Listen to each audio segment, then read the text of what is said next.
Esse vídeo é a parte 2 da nossa história de imigração. No primeiro vídeo a gente contou um pouquinho de tudo que aconteceu antes da gente receber o convite para de fato aplicar para o visto. E aí agora a gente vai falar como é que foi, a partir daquele convite, como tudo aconteceu. Senta que lá vem a história.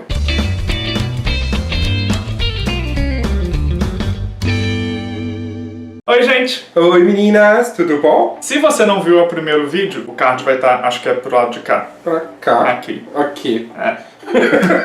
Enfim, o card vai estar aqui em cima. Aí você corre lá, assiste aquele primeiro, depois vem pra cá, beleza? Como a gente disse antes, então, no dia 19 de fevereiro, a gente recebeu o tão famigerado ITA, né? O Invitation to Apply, o convite para aplicar pro visto de residente permanente. A gente recebeu a notícia do draw em torno, acho que era umas 11 da manhã. Por aí. Lá para 1, 2 da tarde, a nossa consultora de imigração entrou em contato com a gente para confirmar que a gente tinha recebido o convite. Eu não sei se todas as consultorias são assim, mas na consultoria que a gente contratou, a gente não tem acesso ao nosso perfil, porque vai que a gente entra no perfil e faz alguma besteira, né? E deleta um documento que não pode, sem querer. Porque, né, a gente é dessa. Só a consultora que tem acesso ao nosso perfil. Ela entrou em contato com a gente pra poder avisar que a gente tinha recebido o convite. Isso era em torno de umas 2 da tarde. Aí ela falou, Will e Davi, corre agora pra poder fazer o exame médico. E isso, como vocês sabem, 19 de fevereiro de 2020, a gente tava aí começando a receber no Brasil, e infelizmente, meninas, tem no Brasil,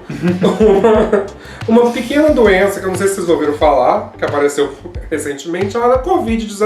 A gente recebeu o convite, então, era 2 horas da tarde, 4 horas da tarde a gente já estava com o carro na estrada pra ir de Vila Velha pra Belo Horizonte. A gente então passou a noite na casa de uns familiares meus, lá em Minas. Rominho, um beijo! E no outro dia de manhã a gente chegou em Belo Horizonte. Pra consulta, acho que era tipo 2 da tarde, se eu não me engano. É, era início da tarde. Fizemos os exames médicos. Quando ela foi fazer meu exame médico, eu tava com a pressão um pouquinho alta. Eu tenho pressão alta, tomo medicação, só que assim, noite sem dormir, ansiedade pra fazer o exame médico. A correria toda. Então a minha pressão tava um pouquinho alta. E eu tinha descoberto, uns 3, 4 meses antes, que eu tinha desenvolvido artrite aos 28 anos.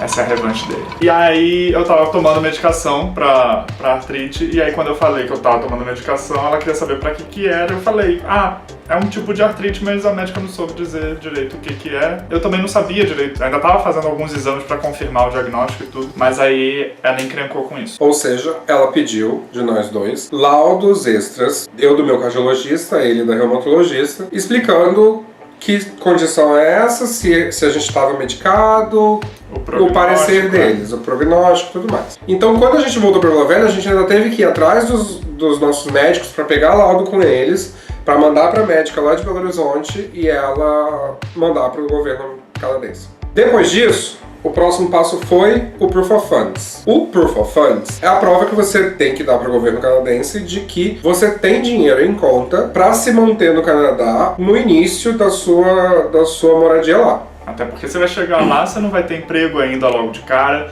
Então, eles pedem um valor dependendo do número de pessoas que fazem parte da sua família. Se você está indo solteiro é um valor mais baixo, se você vai casado é um pouquinho mais, com filho já vai aumentando, enfim. Esse dinheiro ele não é pago para o governo canadense, você só precisa provar que você tem, para que você diga, olha, eu tenho uma reserva suficiente para que eu consiga me manter nos primeiros meses até eu arrumar um emprego. Fomos no banco, pedimos a carta, levou um tempo até eles entenderem o que a gente estava pedindo, porque ninguém nunca tinha pedido aquilo lá, pelo visto. A primeira reação deles foi, não fazemos esse tipo de documento. E aí a gente pediu de novo, eles falaram, mas se você pagar a gente faz. Foi 50 reais, né? 50 reais a carta do banco. Muquiranos. E a gente ainda questionou, né? Tipo, como vocês não fazem? A gente conhece um monte de gente que precisa dessa carta e que fez essa carta e conseguiu essa carta. Entra em contato com supervisores, com alguém que talvez saiba mais sobre isso, porque, né, essa carta existe, esse tipo de documento existe e é feito pelo banco. E é uma situação complicada, porque você não quer fazer barraco com o gerente, porque aí se você fizer barraco, ele não vai com a sua cara, ele vai simplesmente negar de vez. Mas ao mesmo tempo você não pode aceitar a primeira resposta de negativa deles, porque senão você não sai de lá com o que você precisa. Mas no final das contas a gente conseguiu. E aí a carta vem então em português, manda de novo para tradução juramentada. O seu tradutor juramentado ele vai ser seu melhor amigo por algum tempo aí nesse processo. Então a gente passou por 3 tradutores juramentados ao longo do processo, porque todo documento que não está em inglês precisa ser traduzido. Desde a carta do banco até a certidão de casamento, tudo tem que estar traduzido. A única coisa que não precisa de tradução é o passaporte, porque ele já é trilingüe ali, né? Depois disso, veio a parte mais difícil da documentação, que foram as cartas de comprovação de trabalho. O que acontece? Eu sou psicólogo, trabalhei no consultório durante um bom tempo e estava no mestrado como bolsista. Então, os 2 últimos anos da minha experiência de trabalho, eu consegui comprovar como bolsista de mestrado, como pesquisador, e aí eu tinha que comprovar a experiência no consultório, que é muito complicado, porque se tem algum psicólogo assistindo, sabe, a gente precisa de sigilo, a gente precisa proteger os dados dos nossos clientes. Então, como é que eu peço para meus clientes para fazerem cartas comprovando que eles estavam fazendo terapia comigo, que tipo de procedimentos que a gente fez? Então, a gente teve que ir pelas laterais, assim. Eu até consegui algumas cartas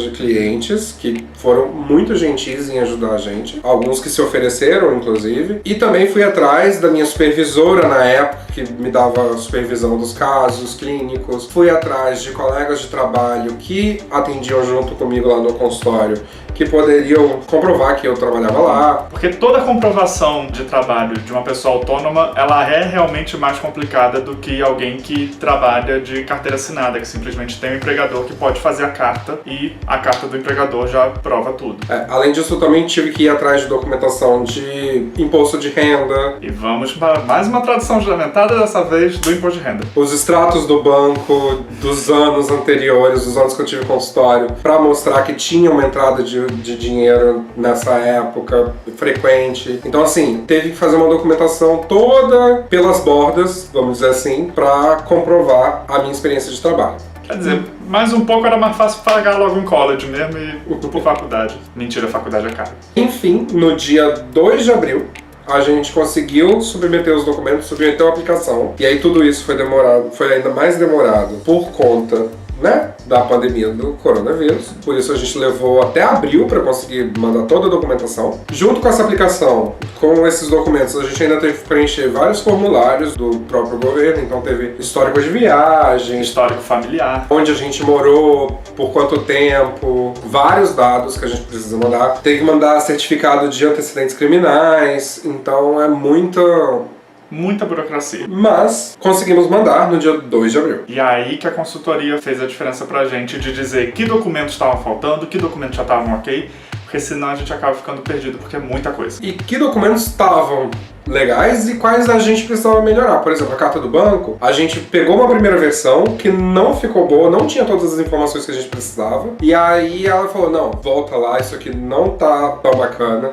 tenta conseguir uma carta com mais informações. A gente juntou no banco e conseguiu. Enfim, dia 2 de abril, enviamos toda a documentação e aí a espera começou. Eu gostaria muito de dizer que tem muita coisa para contar a partir desse ponto. Não tem. Nem tanto. A gente ficou em casa, trancado, de quarentena. O resultado do exame médico foi sair só no dia 22 de junho, que a gente foi aprovado no exame médico.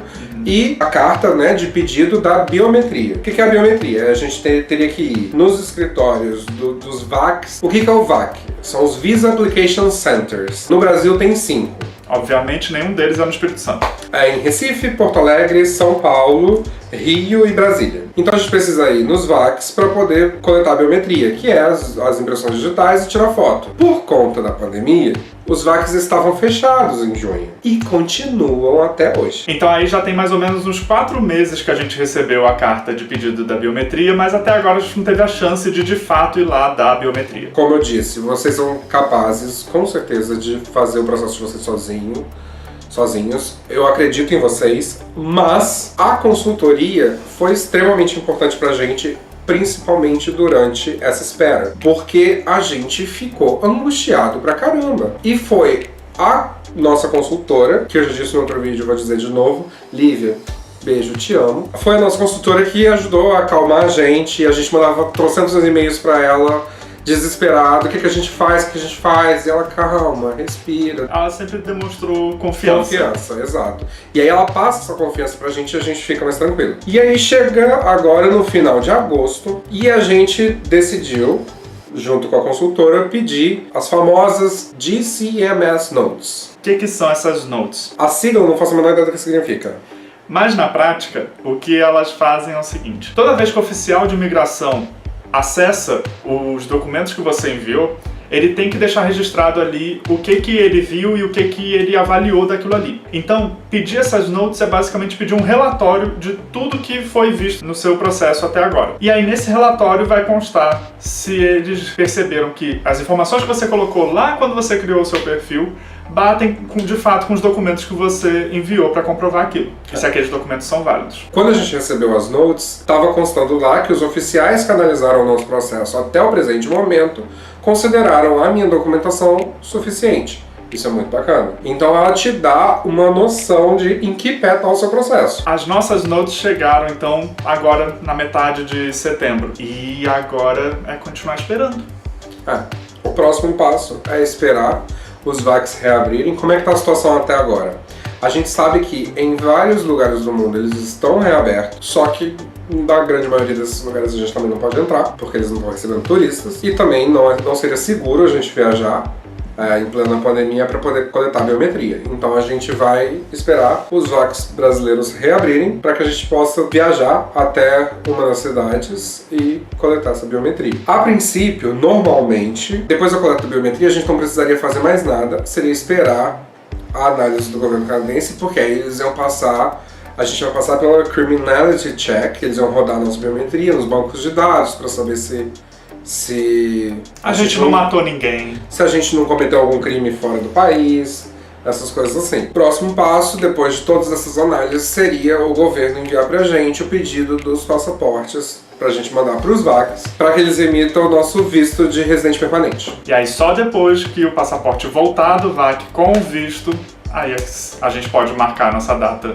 de viagem para poder se mudar. Bem, esse vídeo a gente vai terminar por aqui porque é até onde a gente foi no processo. Agora só nos resta mesmo esperar. Sim. Deixa aqui nos comentários pra gente se você gostaria de ouvir mais sobre algumas dessas etapas, dependendo a gente faz um vídeo exclusivo só para elas. Se você gostou do vídeo, deixa seu like aqui embaixo, se inscreva no canal caso você ainda não seja inscrito, ativa o sininho para receber as notificações para vocês saberem quando a gente mandar um vídeo novo. E dá um pulo lá no nosso Instagram também, segue a gente por lá para poder conferir mais conteúdo. Outra coisa importante, se você conhece alguém que se interessa por imigrar para o Canadá, que pode se interessar pela nossa história, compartilha com ele e assim a gente pode trocar mais experiências. Por hoje é isso, no próximo vídeo a gente vai falar um pouquinho de como a gente decidiu a cidade que a gente vai morar lá.